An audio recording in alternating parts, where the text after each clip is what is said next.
저는 조금 그 선언, 뭐 구호 그런 것들은 참 그럴싸했는데 문정부가 특히 원전 정책에 관해서는 조금 다소 좀 비겁하지 않았나 그런 아쉬움이 있어요. 우리가 전력 수급 계획이든 소위 정책 계획이라고 하는 에너지 기본 계획이라 그 상위 계획인 에너지 기본 계획에서도 과거부터 원전과 재생에너지가 정책 전환이다 이렇게 분류를 합니다. 그러니까 정책 전환은 그 당시에 어떤 시민사회 국민들의 요구를 그 니즈를 가장 잘 아는 정치인들이 결정하는 전환이거든요. 그래서 역대 정부들도 실제 이 역대 대통령들도 이 원자력에 대한 자기들의 어떤 소신이라든지 이런 것들에 아주 적나라하게 사실은 정책에 반영을 해왔거든요. 과거부터 좀 돌아보면 이건 제가 취재로 확인한 내용인데 그 박근혜 정부에서 박근혜 대통령이 국정감사장에 나와 있는 장관에게 실제 스마트폰으로 전화를 했답니다. 전날 보고서를 본 거죠. 2차 에너지 기본 계획을 봤는데 거기에 원전 비중이 설비 용량 기준으로 당시에 29%가 들어가 있던 거예요. 그 보고서를 이제 뒤늦게 봤는지 어쨌는지 그러면서 이제 장관한테 그렇게 다그쳤다는 거예요. 아니 내가 그 원전 수출도 하고 뭐 이런 것도 좀 해보려고 하는데 왜 비중이 이렇게 작습니까? 그렇게 다그쳤다는 거죠. 그걸 쩔쩔매면서 국감장에서 밖에 나와서 이제 장관이 전화를 받고, 그 다음에 반영된 계획이 7차 전력수급 계획인데, 거기에 신규 원전 2기 계획이 바로 반영이 되고, 그 다음에 고리 1호기 폐쇄 영구정지 결정도 뭐, 그거는 뭐 전임 장관이 국회의원 배치 달면서 이제 바꿔먹었다 이렇게 얘기할 수 있겠는데, 아무튼, 그렇게 정책 전환으로서 각 그 위정자들이 그렇게 적나라하게 개입을 해서 실제 그걸 책임지는 구조였거든요. 유독 문재인 정부에서는 어떤 이 선언은 그렇게 하면서도 실제 대통령이 어떤 그런 결정에 있어서 반발적 정도 다 빼는 거죠. 어떤 경제성 논리를 만들려고 하거나 아니면 무리수를 뭔가 그걸 또 실제 그 이해 당사자가 되는 한수원을 통해서 어떤 원전의 경제성 문제라든지 이런 것들에 어떤 문제가 있다 이렇게 하면서 자기 머리를 깎게 하는 결정을 내리다 보니까 자꾸 거기서부터 뭔가 나비 효과처럼 자꾸 엇박자가 나고 그랬던 거 아닌가 그런 아쉬움이 상당히 들어요. 좀 더 대통령이 우리 국민의 안전, 그다음에 어떤 에너지 어떤 지속 가능성, 그다음에 사후 핵폐기물 문제, 뭐 그 당시에 뭐 지진도 있었고 그랬죠. 두 차례 큰 지진도 있었는데 좀 더 대통령이 책임지는 발언으로 원전 정책에 대한 그 소신 발언을 더 세게 했다면 그래도 사실은 관료 사회의 어떤 관성이라든지 기득권들의 반발, 정책의 관성 이런 것들이 커서 될까 말까 했는데 대통령이 그렇게 반발짝을 빼면서 오히려 관료들이 더 자신감 없는 행보들이 있었고 뭐 그게 궁극적으로 지금 윤석열 정부 감사원의 감사 이렇게 다 연쇄적으로 도미노 효과를 가져온 거 아닌가 그런 아쉬움이 좀 크다는 말씀을 좀 드리고 싶습니다. 또 하나 오죽하면 그 같은 민주당 안에서도 계속 뭐 임기 말까지 SMR 뭐 소형 모듈러 원전이 필요하다든지 그래도 신한울 3, 4호기는 가야 되는 거 아니냐는지 이 같은 정당 안에서도 그 상당히 엇박자, 불협화음들이 상당히 많이 나거든요. 그런 것들도 크게 좀 아쉬운 대목으로 지금에 와서 생각해 보면 큰 아쉬움으로 남는다. 그런 말씀 잠깐 드리겠습니다. 아니, 중요한 지적이신 것 같아요. 예를 들면은, 새누리당에서 고리 1호기를 폐쇄 결정을 한 거지 않습니까? 박근혜 정부 때 했죠. 그때 생각을 해보면요. 먼저 당시에 새누리당 대표였던 김무성 대표가 이 문제 관련해서 이제 당정 협의에서 먼저 내용을 끄집어내거든요. 그리고 최종적으로는 당시에 있었던 에너지위원회에서 먼저 결정을 합니다. 그래서 이제 정책 변화 어쩌고 저쩌고 등등등 때문에 이제 고려 1호기는 폐쇄하도록 하자. 그러고 나서 최종적으로 폐쇄 결정을 하는 건 한수원 이사회에서 하는 이런 식으로 프로세스를 진행했거든요. 우리가 이제 월성 1호기 아까 잠깐 얘기가 나왔습니다만은 그 관련해서 지금도 검찰에서 수사를 하고 있고 정권 내에서 굉장히 많은 논란들이 있고 그러지 않았습니까? 근데 사실은 이 진행했던 방식들이 완전히 다른 방식으로 진행이 된 거죠. 그런 면들에서는 굉장히 아쉬운 게 많고요. 석탄도 비슷합니다. 그러니까 뭐냐면은 한수원의 불만 중에 한 개는 이런 거거든요. 한수원의 설비를 폐쇄하게 되는데, 그와 관련해서 한수원은 그냥 폐쇄하는 결정만 하면 되는 거냐. 어찌 보면 이건 우리 건데, 만약 민간 기업이라면 관련한 보상을 한다거나, 뭐 이런 식의 절차들이 필요한 건데, 사실 그런 절차들이 없이 진행이 되다 보니까 생기는 여러 가지 문제들이 있었던 거고, 그래서 사실은 월성 1호기 폐쇄 과정과 관련해서도 그건 이제 검찰의 강압 수사, 억지로 끼워 맞추기인 거냐 등등등이 있습니다만은 실제로 제가 좀 놀랬던 것 중에 한 개가 그거예요. 부산의 가덕도 신공항 문제가 있었을 때 뉴스에서 다 보셨겠습니다만은 국토부 공무원들이 가덕도 신공항 특별법을 하면 안 된다고 문서를 들고 다녔거든요. 근데 그 문서 뒤에 별첨 자료에 무슨 내용이 있냐면요. 월성 1호기 얘기가 있습니다.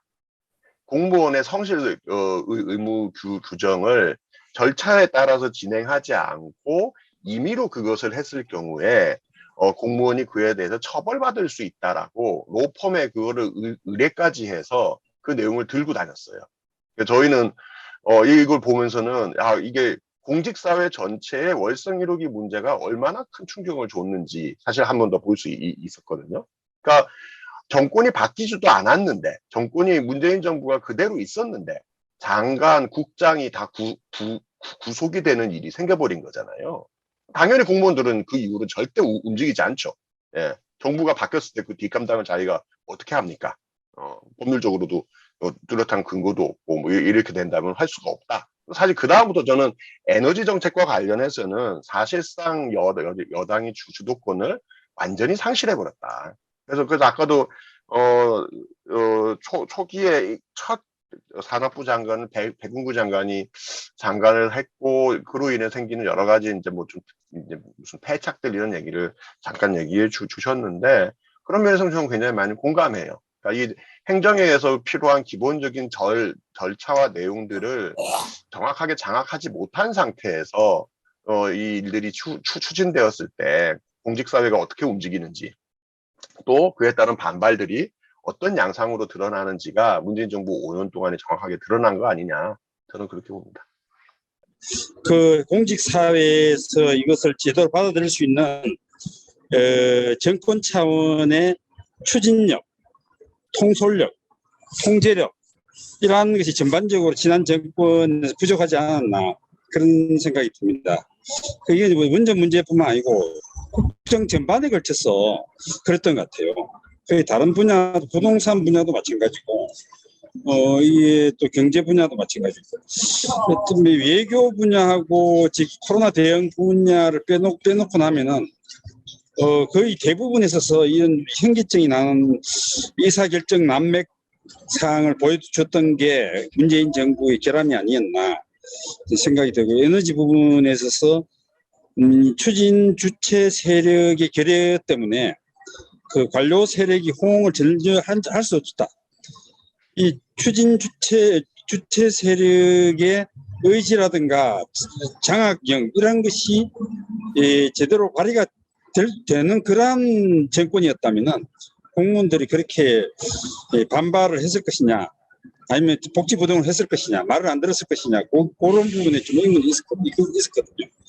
그러니까 원전 문제도 선언만 해놓고 그것을 후속적으로 추진하고자 하는 그 의지와 그 의지를 구현하기 위한 시스템 이것을 정교한데 전혀 신경을 쓰지 않았다는 거. 그게 이제 가장 핵심적인 문제가 있었지 않나 생각이 됩니다.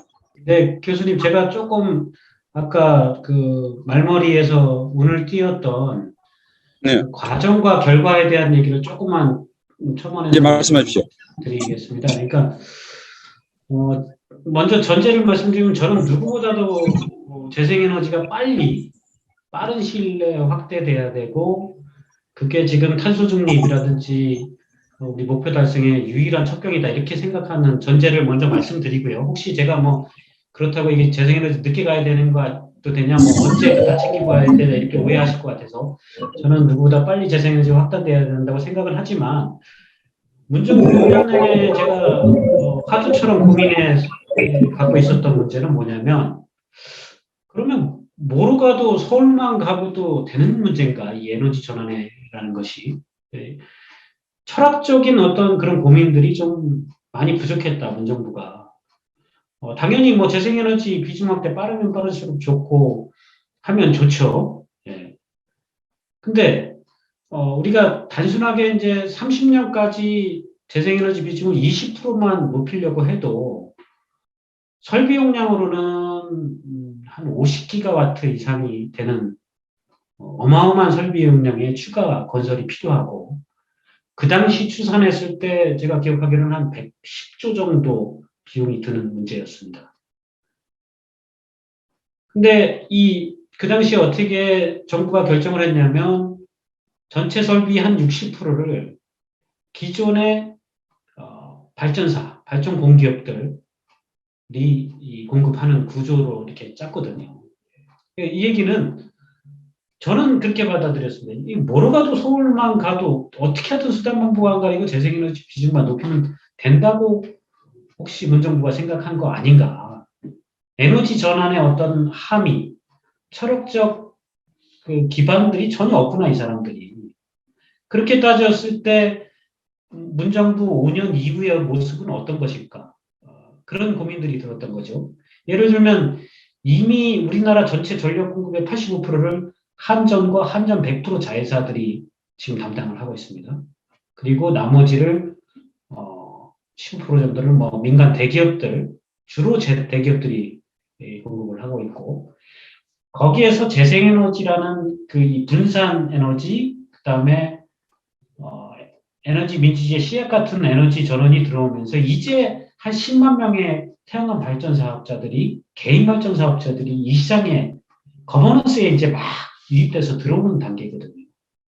그러면 초장에 어떤 이런 구상들을 세웠을 때 단순하게 에너지 비중만 높이는 일이 아니라 소수 대형 공급자들이 잠식하고 있고 모든 거 거버넌스 체계를 결정하는 이 시장의 구조를 무수하게 많은 국민, 무수하게 많은 소비자, 프로슈머들이 참여하는 시장으로 좀 더 설계를 치밀하게 했으면 어땠을까? 또 사회적 동의를 우리가 에너지 전환에 대한 추동력을 가질 때 훨씬 지금보다 더 나은 그림이 돼 있지 않을까 그런 아쉬움들이 좀 남고요. 그래서 조금만 더 지금 뭐 윤석열 정부가 초기에 뭐 민영화 논란 해서 자꾸 이제 갑자기 그게 뜨거운 이슈화처럼 다뤄지고 하는데 저는 좀 윤 정부는 조금 기왕 좀 기대를 하자면 자신 있게 좀 얘기를 했으면 좋겠어요. 이게 뭐 민영화에 그러니까 옛날에 IMF 시절에 우리가 우리항공 기업들 막 그 민간 대기업들한테 그 헐값에 넣어넘기고 해외 기업에 넘긴다. 그런 민영화가 지금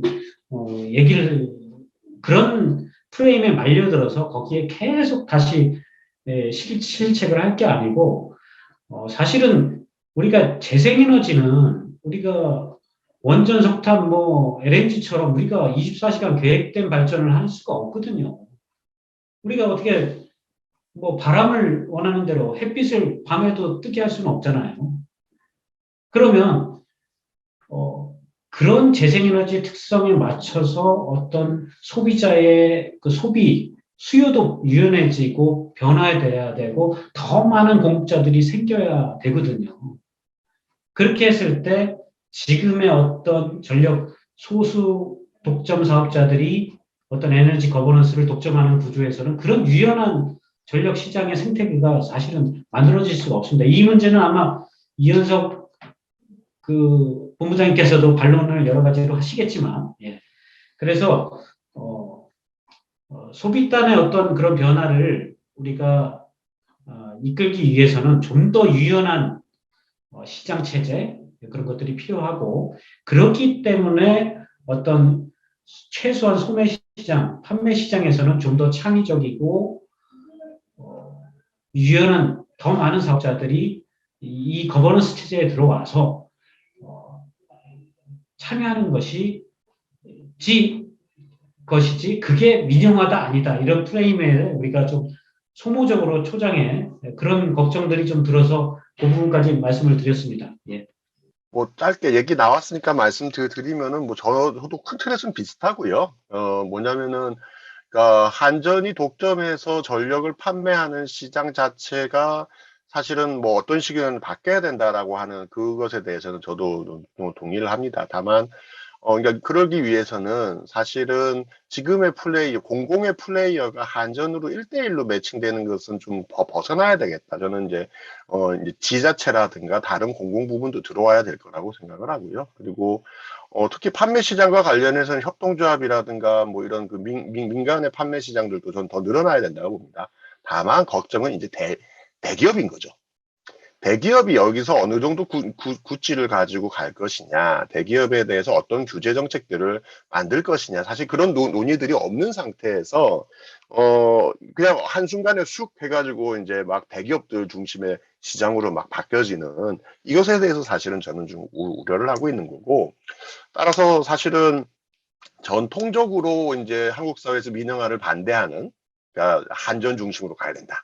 아니면 이제 한전이 옛날처럼 한 개로 가야 된다. 이제 소위 얘기하는 원캡코 주장. 이런 거에 대해서는 저는 반대합니다. 그건 별로 좋은 방법이 아니라고 보고, 플레이어들은 더 다양해져야 된다고 보고, 뭐 그런 의미에서는 또 다른 자리들이 있으면 그건 한 번 더 토론을 해봐도 좋겠다. 저는 그렇게 봅니다.